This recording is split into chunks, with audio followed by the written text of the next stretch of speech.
আমি ভেজিটেবল দিয়ে একটু ছোলা বুট করতেছি। একটু ফুলকপি, বাঁধাকপির ডাঁটা, গাজর, আলু, পেঁয়াজ, কাঁচামরিচ দেওয়া হচ্ছে আর দেওয়া হচ্ছে ছোলা বুট।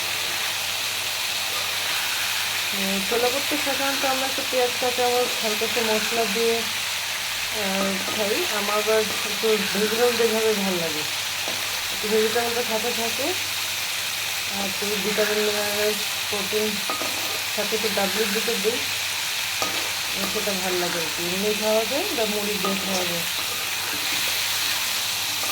ফার্স্টে ফুলকপি, আলু ভেজে নিচ্ছি, তারপরে একটু গাজর, পেঁয়াজ, কাঁচামরিচ, ছোলা বুট দিচ্ছি, একটু শুকনো মরিচের গুঁড়া, ধনে গুঁড়া দিচ্ছি,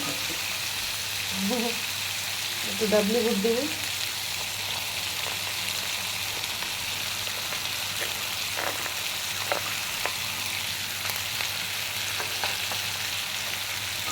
ডাবলি বুট দিচ্ছি,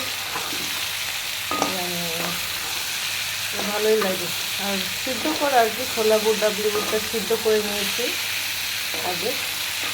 আর ফুলকপি, বাঁধাকপির ডাঁটাগুলোকেও সিদ্ধ করে নিয়েছি আগে একটু হালকা লবণ দিয়ে। একটু ভাজলে এটা হয়ে গেল আর কি। বাঁধাকপির ডাঁটাগুলোকে আমি এবার আলাদা করে কেটে রাখি, ব্যবহার করি বিভিন্ন কিছুতে সিদ্ধ করে ব্যবহার করা যায়, মাছ দিয়ে রান্না করা যায় বা নুডলসও দেওয়া যায়, ভালো লাগে।